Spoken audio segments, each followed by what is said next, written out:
परीक्षा 2018 प्रश्न पत्र फर्स्ट पार्ट ए जो हम आज डिस्कस करने वाले हैं। लेफ्ट कॉर्नर पर आप देख सकते हैं प्रश्नों की संख्या 3 है और पृष्ठों की संख्या 15 और पृष्ठों से हमको अभी कुछ लेना देना नहीं है।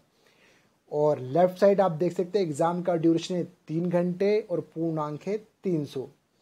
इसके इंस्ट्रक्शन देख सकते हैं आप। इस प्रश्न पत्र में खंड आ एवं खंड बा है, प्रत्येक खंड 150 मार्क्स का है। आगे इंस्ट्रक्शन में है इस प्रश्न पत्र के प्रत्येक खंड में कुल 3 प्रश्न है, सभी प्रश्नों के उत्तर देना आवश्यक है। प्रश्न संख्या 2 तथा 3 में आंतरिक विकल्प हैं। प्रश्न संख्या 2 में शब्द सीमा 100 है तथा प्रश्न संख्या 3 में शब्द सीमा 300 शब्द है। अब ये मत बोलना ये तो हम भी पढ़ सकते थे, वो क्या है विजिबल नहीं हो रहा है ठीक से, तो मैंने रीड आउट कर दिया आपके लिए। ओके, तो बाकी आप देख सकते हैं। तो विदाउट डिलेड हम जो 15 क्वेश्चन कौन कौन से उनको देख लेते हैं, फिर उनको सॉल्व भी करते हैं। अति लघु उत्तरीय प्रश्न है, 1 या 2 पंक्तियों में आपको उत्तर देना है और प्रत्येक का जो पूर्णांक है वो 3 अंक है। तो कौन कौन से क्वेश्चन है? कर्णवंश, गौतमीपुत्र शतकर्णी, मौखरी वंश, रहेला, राजकुमार शुक्ल, जेकोबियन, इराज्मस, एमाइल, जार अलेक्जेंडर द्वितीय, थॉमस ब्रासी, खिज्र खां, तुलुब वंश, शहाबुद्दीन उमर, रजिया बेगम और न्यूली की संधि। These are the 15 questions that we are going to discuss in a short and sweet manner. So without delay, let's move to first question. पहला है आपका कौन सा क्वेश्चन? कर्णवंश। कौन थे ये? सुंग शासकों के अधीन स्थानीय शासक। इनका संस्थापक कौन था? वासुदेव, जो कि सुंग के अंतिम शासक को हटाकर खुद शासक बना था। इनका राज क्षेत्र उत्तर भारत में भी पूर्वी उत्तर भारत, जहां बंगाल, बिहार, उड़ीसा, झारखंड वाला क्षेत्र है और पूर्वी उत्तर प्रदेश वाला। और कब से कब तक शासन किया इन्होंने? 35 BC से 30 BC। इसके बाद इनकी राजधानी, जिन राजधानियों से इन्होंने उत्तर भारत पर शासन किया है वो है पाटलिपुत्र और विदिशा। ऑफ कोर्स पाटलिपुत्र आपका बिहार में है और विदिशा अगर MP के निवासी हैं तो आप सभी को पता होगा। फिर है आपका गौतमीपुत्र शतकर्णी। कौन है? सातवाहन वंश का सबसे प्रतापी राजा। और क्षेत्र है इनका दक्कन क्षेत्र, आप देख सकते हैं। मेनली महाराष्ट्र में इनका विस्तार था। इसके अलावा कर्नाटक, आंध्र प्रदेश में आंशिक रूप से इनके राज्य का विस्तार था। काल 1st AD के उत्तरार्ध में, यानी आपका ईसा मसीह जिस ईस्वी में जन्मे थे उसके आसपास 1st AD के उत्तरार्ध, एन्ना डोमिनो, ईसा मसीह के जन्म के बाद। ओके, अब है उपाधियां अतिप्रतिचक्र, अप्रतिचक्र और दक्षिणावर्ती। दक्षिणावर्ती दिया वो दक्षिणापति है। ओके, थोड़ा सा ग्रामेटिकल मिस्टेक है। तो दक्षिणापति समझ में आता है कि इनका शासन दक्कन भारत में था। देन है अश्वमेध यज्ञ के लिए भी ये लोग जाने जाते हैं, क्योंकि जो गौतमीपुत्र शतकर्णी सबसे महान शासक था। तो अश्वमेध यज्ञ आपको पता होगा कि घोड़ा छोड़ते हैं, घोड़ा जहां तक जाएगा वहां तक उनकी सीमा होगी और जो घोड़े को रोकेगा उससे युद्ध करना होता है। ये रामायण का कॉन्सेप्ट आप ऑलरेडी देख चुके हैं रामायण में भी। और गौतमीपुत्र शतकर्णी नाम से पता लग रहा है कि ये मैट्रियार्कल सोसाइटी, मातृसत्तात्मक समाज को रिप्रेजेंट करता है। जैसे माता का नाम दिया है गौतमी का पुत्र शतकर्णी। ओके, तो ये मैट्रियार्कल सोसाइटी की झलक देता है। नेक्स्ट है मौखरी वंश। कौन? गुप्तों के सामंत थे। और बता दूं मौखरी वंश के पैरेलल मैत्रेय, गोंड और आपका वर्धन डायनेस्टी भी एग्जिस्ट करती है। तो गुप्तों के सामंत थे। क्षेत्र उत्तर मध्य भारत और मौखरी वंश की जो राजधानी बनाई थी बाद में चलकर कन्नौज थी। संस्थापक ईशान वर्मन था और काल है 6 AD के मध्य। और एक अन्य प्रसिद्ध शासक कौन है यहाँ? ग्रहवर्मा। ये ग्रहवर्मा वही है जिसकी बहन से ये ग्रहवर्मा वही है जिसने हर्षवर्धन की बहन राजश्री से शादी की थी। ओके, फिर है आपका रहेला। क्या है? अरबी भाषा में लिखी एक पुस्तक है। लेखक कौन है? Ibn Battuta. और काल है 14 AD। विवरण क्या दिया इस पुस्तक में? उपमहाद्वीप की सामाजिक और सांस्कृतिक घटनाओं का बहुत अच्छा विवरण दिया है। और इब्न बतूता ये वही व्यक्ति है जो मोहम्मद बिन तुगलक के दरबार में आया था और मोहम्मद बिन तुगलक ने इसकी विद्वता को देखते हुए इसे काजी का पद भी दे दिया। लेकिन सत्ता करप्ट, आप तो जानते ही हैं, तो वो भ्रष्टाचार करने लगा। उससे तंग आकर मोहम्मद बिन तुगलक ने उसे चीन के अभियान पर भेज दिया, लेकिन उसका जहाज नष्ट हो गया और वापस अपने घर मोरक्को अफ्रीका निकल गया। फिर है आपका राजकुमार शुक्ल, काफ़ी जाना माना नाम है, मॉडर्न इंडिया में खूब आता है। राजकुमार शुक्ल कौन है? एक नील की खेती करने वाला सामान्य सा किसान था, निवासी चंपारण बिहार।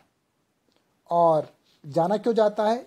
इसने गांधी जी को कन्विंस किया कि आप चंपारण चलो और वहाँ हो रहे अंग्रेजी शासन के अन्याय और शोषण के विरुद्ध का आंदोलन छेड़ो। और चूंकि आंदोलन सफल हो गया तो राजकुमार शुक्ल का नाम भी फेमस हो गया। एक्चुअली मैं कहूँगा कि राजकुमार शुक्ल का गांधी जी को थैंक यू बोलना चाहिए, to give him a platform, तभी तो गांधी जी का नाम बना। जेकोबियन, अब थोड़ा सा नाम गलत लिखा है, ग्रामेटिकल मिस्टेक है, जेकबियन लिखा है, वो जेकोबियन है। तो यह क्या है? एक क्रांतिकारी राजनीतिक विचारों का महत्वपूर्ण क्लब है, संगठन है। किस देश में बना ये? फ्रांस में। किस समय? फ्रांसीसी क्रांति के दौरान।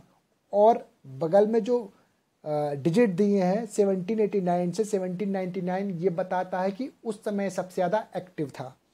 प्रमुख नेता मैक्मिलन रॉबस्पियर, जिसका नाम सुनकर ही सब खौफ खाते थे, खासकर जिरोंदिस्ट।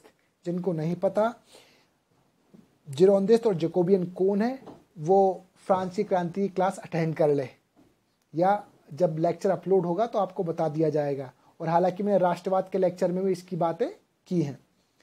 फिर है आपका इरास्मस कौन है? ये दार्शनिक है, फिलोसफर है, ईसाई विद्वान है, स्कॉलर है और मानववादी है, ह्यूमैनिटेरियन। किस देश का निवासी? हॉलैंड का निवासी है, नीदरलैंड का निवासी, दोनों एक ही है। देश हॉलैंड नीदरलैंड एक ही है। कब है? पुनर्जागरण यानी रेनेसेंस के दौर में। और इसके प्रमुख कार्य क्या हैं?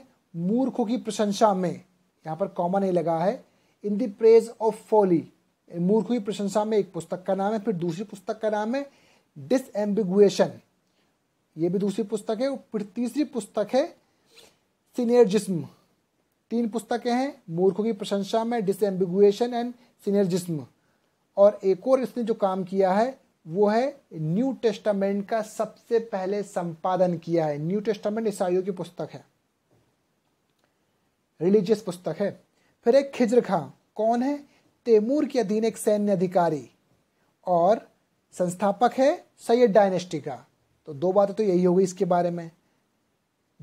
कब इसने सैयद वंश की स्थापना की? 1414 एडी में, 1414 में। उपाधि धारण की रैयत आला और सल्तनत काल का एकमात्र शिया वंशी शासक।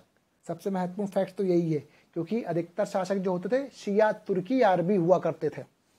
अरबी तो नहीं हुए ज़्यादा, अरबी तो मोहम्मद बिन कासिम सिंध और मुल्तान में हुआ करते थे। इधर तो तुर्की और जो है सुन्नी हुआ करते थे, और भारत में ही एकमात्र शिया वंशी शासक था। एमाइल, क्या है एमाइल? यह शिक्षा पर एक निबंध है। इसका लेखक कौन है?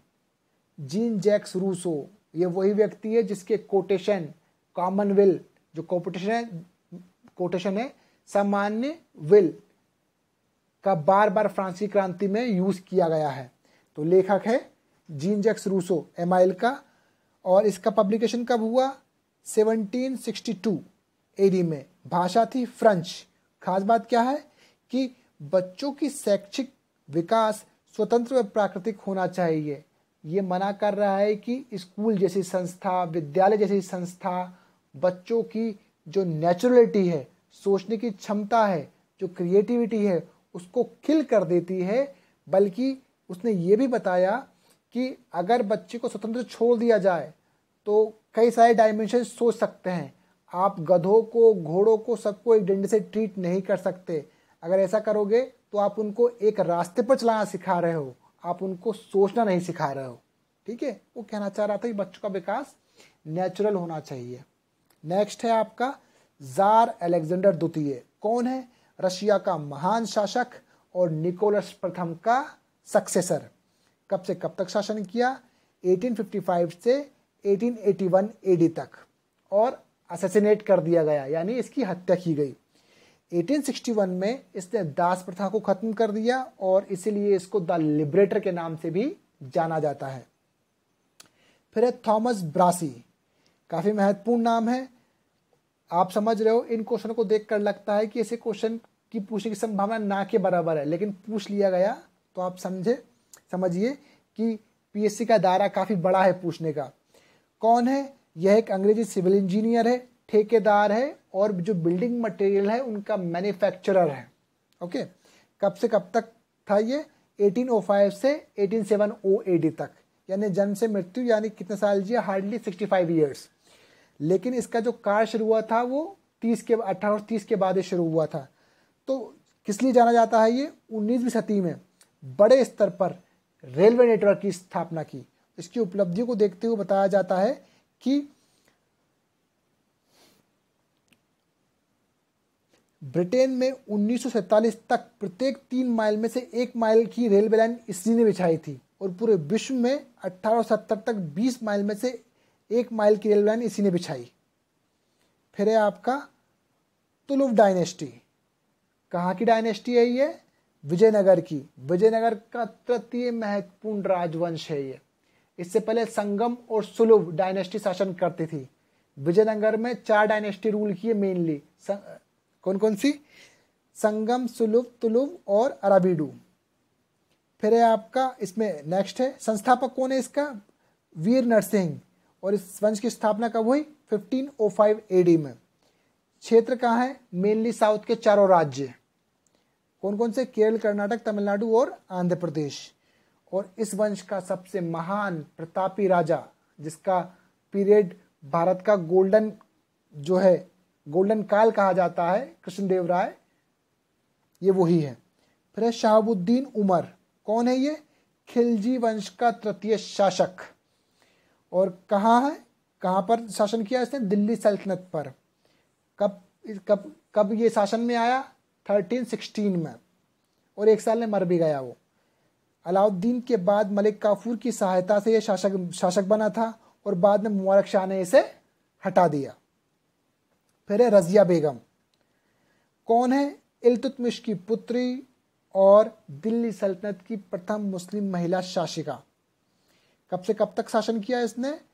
1236 से 1240 तक। और इसका पति है अल्तुनिया, जो कि भटिंडा पंजाब में गवर्नर हुआ करता था। पहले झगड़ा हुआ, बाद में इसी से शादी कर ली। अपने छोटे से कार्यकाल में आंतरिक विद्रोह को सफलतापूर्वक कुचलने एवं दरबारी सुधारों के लिए जानी जाती है। इस महिला ने इक्तेदारों को नाकों तले चने चबवा दिए थे। ओके, ये काफी महत्वपूर्ण है। और दरबार में भी इसने काफी कुछ बड़े फेरबदल किए, सुधार किए थे, और खुद पुरुष के जैसे कपड़े पहनकर दरबारों में जाती थी। तो कुल मिलाकर इसका प्रभाव इसका काल भले ही छोटा रहा हो, लेकिन इसने इतिहास में अपनी छाप छोड़ दी थी। न्यूली की संधि कब हुई? 27 नवंबर 1919। कौन कौन से पक्ष थे इस संधि में? बुल्गारिया और मित्र राष्ट्र। क्योंकि न्यूली की संधि क्यों हुई? क्योंकि जो केंद्रीय शक्तियों के समर्थन में बुल्गारिया आया था, केंद्रीय शक्ति जो कि प्रथम विश्व युद्ध में मित्र राष्ट्रों के अगेंस्ट लड़ रही थी, जिसमें जर्मनी, तुर्की, बुल्गारिया वगैरह शामिल थे। उद्देश्य क्या था? मित्र राष्ट्र द्वारा बुल्गारिया को सबक सिखाना, उसके क्षेत्र पर कब्जा करना और उससे ज्यादा लाभ लेना। तो आप देख सकते हैं, these were the 15 question. I summarise those question in very quick in short details. तो इससे क्या है, ना सिर्फ आपको कंटेंट भी ज्यादा मिलेगा और लिखने में भी आसानी होगी, समझने में भी आसानी होगी। जो बुक्स में दिया है वो पूरी की पूरी कथा लिख देते हैं, आधा पेज का। इतना टाइम नहीं है अपने पास पढ़ने का। तो that's why I presented you these 15 question in a short and sweet manner. So मिलते हैं नेक्स्ट लेक्चर में, और हम बात करेंगे नेक्स्ट लेक्चर में 6 मार्कर्स की, और वो भी जल्दी आने वाला है। तब तक के लिए thank you, see you again.